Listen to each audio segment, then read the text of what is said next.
cyubahiro ni icyayo. Amen.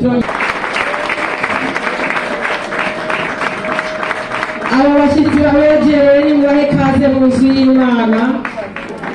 Murisanga cyane ahangaha, aha ni mu rugo, aha ni iwanyu.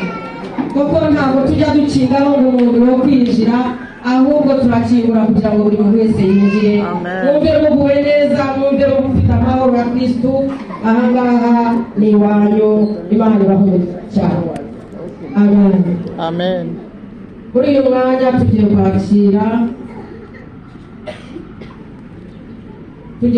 Mama Divine kugira ngo aze ashime Imana.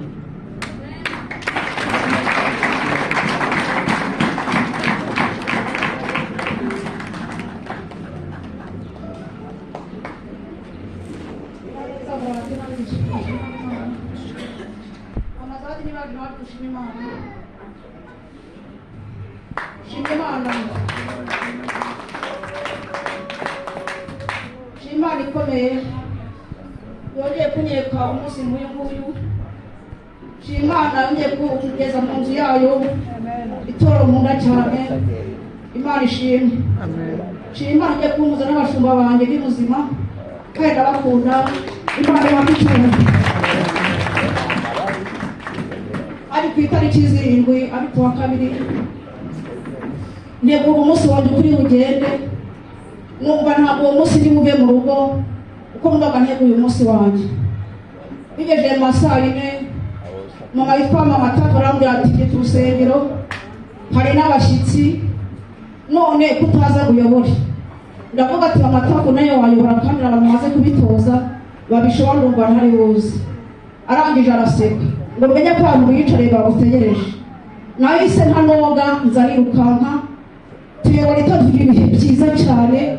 Wagira ngo ntabwo nzongera kubigira ukundi, wagira ngo nibyankunguriraga, ariko nshima Imana gushoza Imana biriye mbemo Imana ntabwo tubona. Ubwo nyine amateraniro yarangiye ku mugoroba nimba ko ngomba kujya Nyabugogo. Njyayo ndataha uko bisanzwe, tuhitana amazawadi, tutega moto turazamuka. Tugeze ku kivumo turatambikana turagenda nk'ibisanzwe.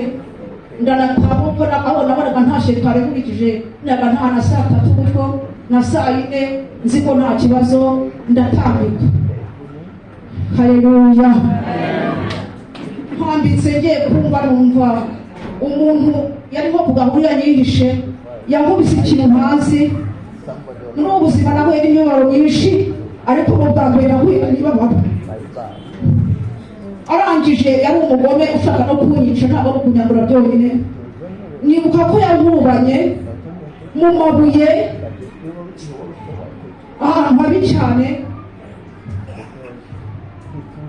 Ikintu Yesu yarushije nuko yagiye ku musaraba bakamutera imisumari bakamukubita n'iboko, ariko nanjye narababaye bihambaye. Ntabwo nzi ukuntu byagenze ngo ubwo inyuma imbere yanjye hari abantu bamaze gutambuka n'inyuma hari abandi. Ndangije mvuze induru ati ndapfuye. Iyo byose babona yahise yirukanka, ahubwo ntabwo nizi ko Papa Divine n'abandi inyuma n'abandi bantu bari kumwe yaravuye hano mu kigo. We yarwaye ahamukaza yirukanka avuga ati "Nimushaka mwicaye n'umugore wanjye, ndabona abantu badashaka kudutabara." Ubwo ariko asanga nyine bari bamishije ampuramo. Nta kibazo, ariko nari naturomye. Ngeze mu rugo ndaniyuhagira rwose n'ibikungu n'ibiki, numva ko ndi muzima. Avuga ati "Ngiye kwa muganga." Avuga ati "Ndi muzima tuzajya ejo." Ariko yari amaze gutoroma. Ndibaza kubera ko abafite amanimero, ndubona nibaga telefone ngahamagara abantu amagambo adafite gahunda. Bavuga Mama Divine yabaye iki? Papa Divine abonye ko natari umutwe telefone barayihisha. Muraca mu gitondo ngiye kwasanga igihanga kingana gutya. Dufite Imana ishobora byose. Nagombaga kudorwa, ariko nakuze ngo wari hari gusa napfuye.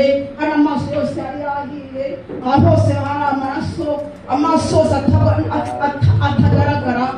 Ariko Imana igenda inandakanda mu imiti ndashima Imana ngira n'amagingo impemwe kumuka bazima ndanezerewe cyane uyu munsi Imana ishimwe. Ntabwo bambwatiwe ikintu ugomba no gusenga kuko urubavu ntabwo bajya baruhoma cyangwa bashireho sima. Wegeye gusenga Imana gukora imirimo n'ibitangaza, ariko ndashima Imana cyane. Shima Imana abakozi b'Imana cyane babanye nanjye, hari abasuye mu rugo rwose banyeretse urukundo, n'abatabashije guhanira bose baransengera mfite amakuru yabyo. Ni ukuri ndabashimye n'imwikomera amashyi cyane.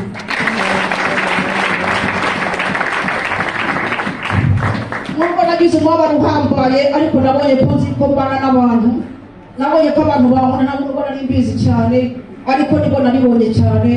Ari abataraje barasenge twabaye, ni ukuri ndabashimiye. Imana ihabwe icyubahiro. Bene data, nta kintu kijya kwaba umuntu Imana itakibwiye umuntu.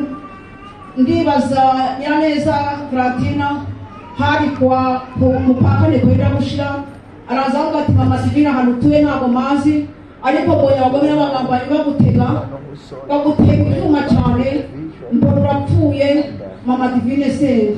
Ndamuga ati Fratina afasha gusenga, urugamba urwo rurakomeye. Ubwo numva ko nasenze, numva ko bivuyeho. Ubwo ejo bundi nzamukana amazawadi mu bwizozi narose, nabonaga imodoka iri kuturwanira mu mazawadi turi mu kirere, birangije imeze nka doni tukayakwisha ku gihuru, aho mwihishe niho nakiriye. Koko niko byageze, amaze twari twazamukanye, amaze kugera mu rugo kaho niho nakiriye. Imana ihabwe icyubahiro, muyikomere amashyi twende mwese yo kubaho.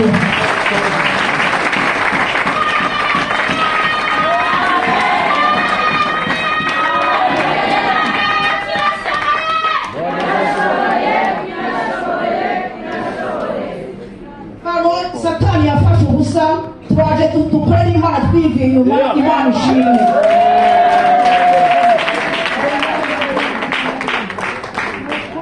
Reka twongere dukomere Imana.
ashimwe cyane ukomeye Yesu mu mashyi twese.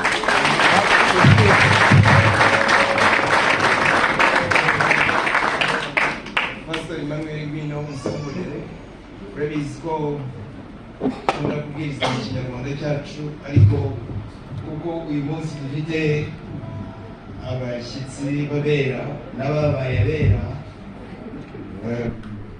ndashaka kuvuga mu cyongereza.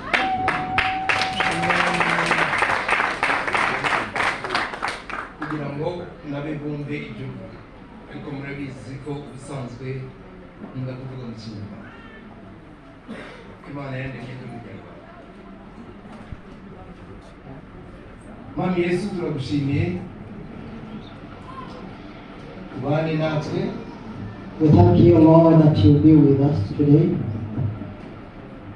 Udufashe kuguhesha icyubahiro. Help us to glorify you, Lord. Kandi amaraso yawe tweze. Let your blood cleanse us. Tube abemewe, twemerwe imbere yawe. Amen. Amen. Ubutumwa bwanjye bw'iki gitondo, sorry. My sermon this morning is entitled Rejoice. Ubutumwa bwe muri iki gitondo buravuga ukunezerwa. Rejoice. Kwishima cyangwa kunezerwa. Rejoice. Mwishime.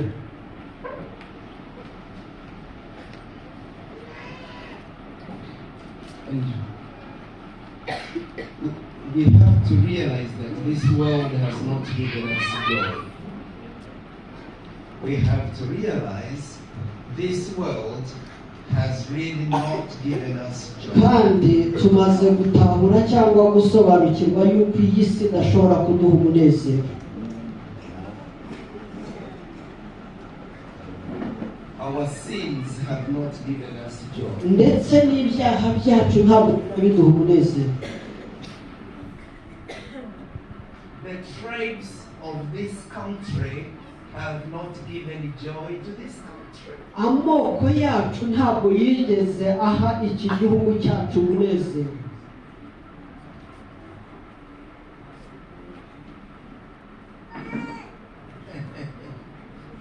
To the contrary, they gave us genocide. Ahubwo igisa n'ikinyuranyo amoko yacu yatugejeje kuri jenoside. Bayitwaje. Icyo nicyo twakuyemo, kwitwaza amoko yacu naho byatugejeje.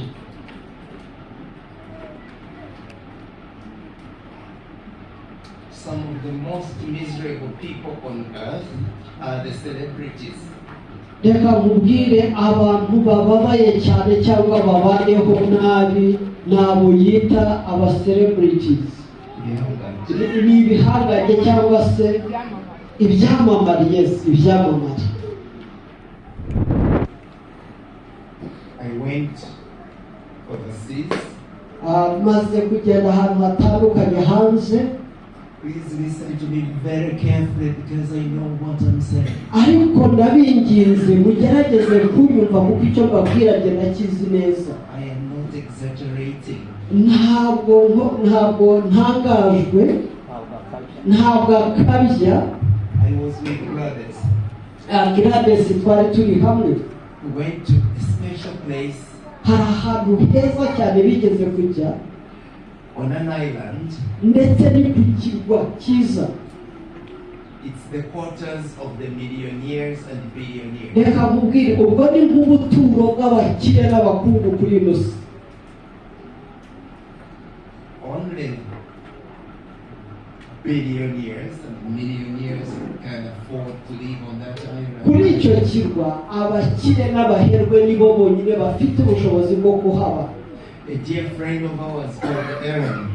Ariko umushuti wacu witwa Aaron, the pastor, ni umushumba, ni umupasitori, had invited me to preach in his church on that island. noneho uwo mushumba yarampamagaye ngo njye kubwiriza ubutumwa kuri cya kirwa cy'abaherwe. There are a couple of people here who are sleeping, so can we pause and get some mattresses? ngira ngo ibyo ngibyo byo birumvikana abantu bafite ibitotsi cyane batubwira tukazana amatora kugira ngo babe baryamye aruhuke. I can't imagine somebody sleeping when I'm saying this. ntabwo ajya yumva neza ukuntu umuntu aba avuga ubutumwa bwiza nk'ubu undi akaba arasinzira. It bores me ibyo ni ibintu by'urucantege bimuca intege, because I don't believe I'm boring. ntabwo nibwira yuko mu by'ukuri njyewe batesha umwanya. So if I catch somebody sleeping, I go get a mattress. ni ukuvuga rero ninongera kubona umuntu ahunyiza ndagenda nzane matora. And so the pastor showed Gladys and me noneho uwo mushumba aramwereka we na Gladys, that millionaire, who is the millionaire who owned that house. aramubwira ati murebe iriya nzu ni iy'umumiliyoneri umwe, He recently hanged himself. kandi uriya nyiri iriya nzu w'umuherwe ati ubushize yishyize mu mugozi ariyahura. Sijya wahera. naho yarangiriye.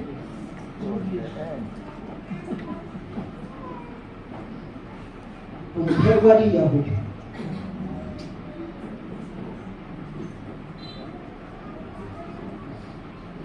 So clearly this world has not given us joy.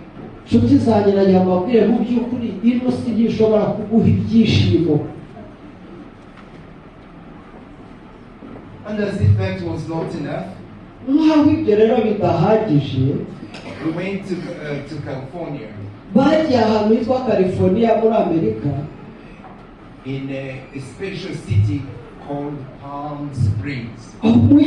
umujyi muri icyo gice w'igitangaza witwa Palm Springs. Palm ni Chico. umukindo. Palm Springs. uwo mujyi witwa umukindo. ako gace muri Palm. Bakoze muri Nigeze. yego harimo ya. Then I saw a picture of the most beautiful woman that America has produced. muri uwo mujyi rero ngo yaje kubona igishushanyo cy'umugore mwiza abanyamerika bashushanyije. It is a sculpture. ni ikintu kibumbwe, ntabwo ari icyo babaje, ni ibumba. Costing quite some money. icyo kintu kirahenze. This woman was a millionaire. uwo mugore nawe babumbye muri icyo gishushanyo yari umukire, A darling of many people. kandi yakundwaga n'abantu benshi. It's not simple people.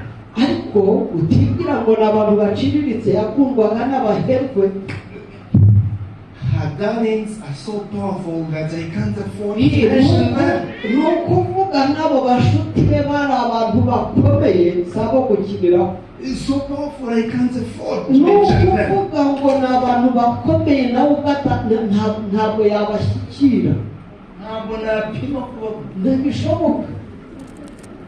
kuko ntabwo napima kuba. ntabwo amazina yabo n'ibanga. So her name is called Marilyn Monroe. uwo mugore nuko yitwaga ngo ni Marilyn Monroe. Marilyn Monroe. You will find her on the internet. ni ukuvuga ngo ugiye kuri interineti iryo zina ukaryandika uwo muntu wamubona. I am told the news said that she committed suicide. nanone kandi amakuru avuga yuko uwo mugore wakataraboneka nawe yapfuye yihamanitse yiyahuye. How? She got too many tablets, consumed too many tablets, and they found her dead in her bed alone. That is the official story. ni ukuvuga ngo kurangira k'uwo mugore yaragiye afata ibinini byinshi cyane ajya ku gitanda cyararyama arangije arabimira, sijye wahera. Some of you may be wondering why I'm telling these stories. noneho ushobora gutangaza ukibaza ngo niki gituma aya mateka ajya kubwira y'abo bantu. It's because I know my people. ni ukuvuga ngo igituma bivuga ni uko akunda abantu be and they know them. kandi arabazi.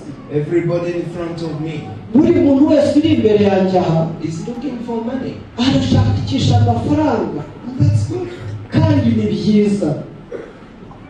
But first of all, if you get millions of dollars, you will not be in this church. kubera yuko ikikwereka ayo mafaranga ko ari meza, uramutse ubonye amamiliyoni y'amadolari ntabwo wakongera kugaruka muri iri torero.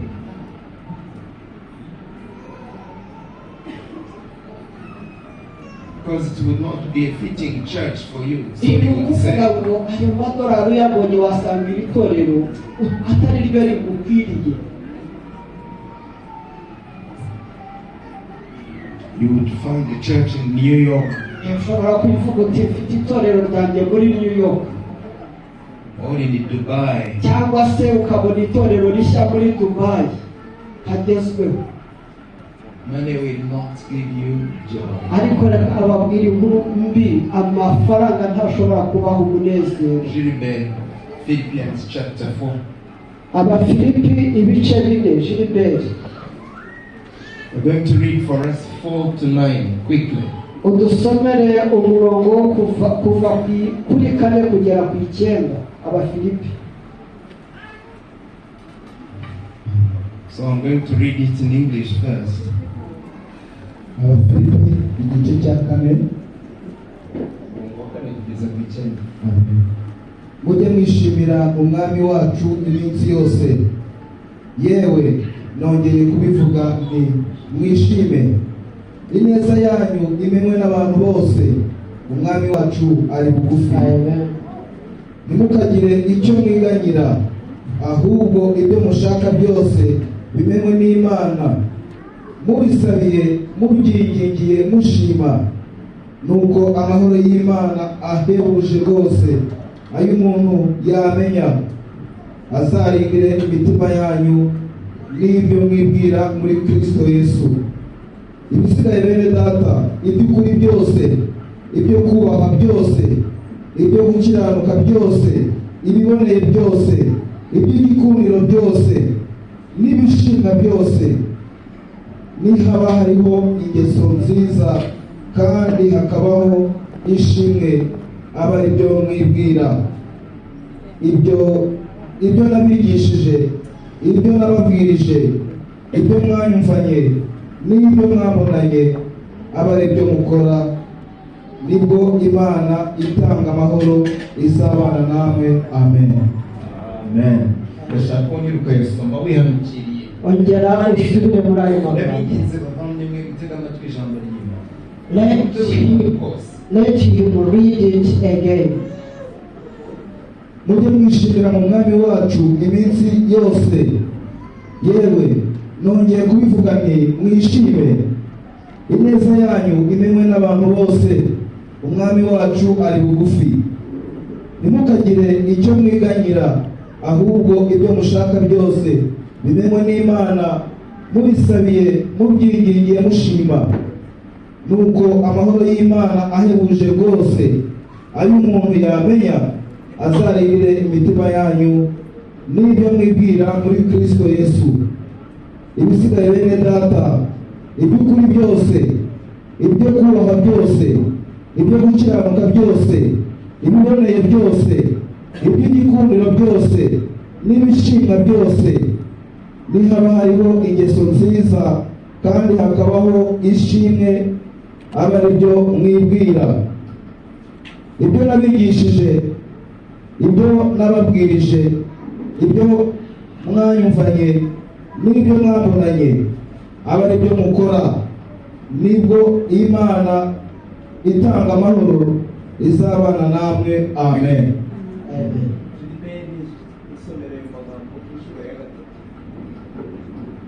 You read it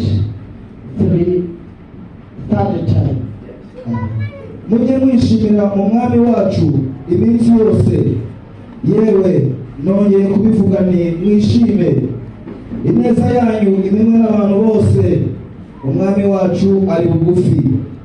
Ntimukagire icyo mwiganyira, ahubwo ibyo mushaka byose bimenywe n'Imana, mubisabiye mubyingingiye mushima, nuko amahoro y'Imana ahebuje rwose ayo umuntu yamenya azarindire imitima yanyu n'ibyo mwibwira muri Kristo Yesu. Ibisigaye bene data, iby'ukuri byose, ibyo kubahwa byose, ibyo gukiranuka byose, ibiboneye byose, iby'igikundiro byose n'ibishinga byose, niba hariho ingeso nziza kandi hakabaho ishimwe, aba ari byo mwibwira. Ibyo nabigishije, ibyo nababwirije, ibyo mwanyumvanye n'ibyo mwabonanye, aba ari byo mukora, nibwo Imana itanga amahoro izabana namwe. Amen. Brenda, I don't want to put you on the spot, but by chance, might you know these words by heart? Do you know them by heart? I do know some, like, verse 4 to 7. Okay, so come and recite it in English, please. Verbatim. arimo kuvuga ati Brenda ndabizi yuko iki cyanditswe gifite, ariko hari imirongo y'ingirakamaro ashaka kugira ngo ayivuge atiriwe anasoma. Dukomere Brenda mu mashyi kuko azi ibyanditse. Amashyi Brenda.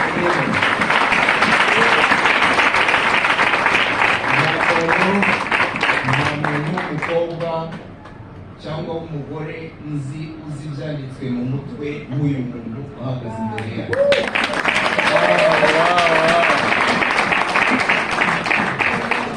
So please recite as many of those verses as you know. Against that, you help me out. Says, rejoice in the Lord. I say it again, rejoice.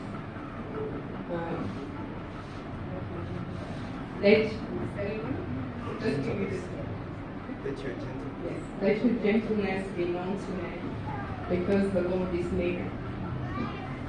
Do not be anxious about anything, but in everything with prayer and supplication with thanksgiving, make your requests known unto God. For the peace of the Lord, which surpasses human understanding, will guard your heart and mind in the Lord Jesus. That is God. So whatever is right, whatever is just, whatever is pure, whatever is worthy of praise, do those things as I have done. In the nutshell, that's it. Amashyi kwite.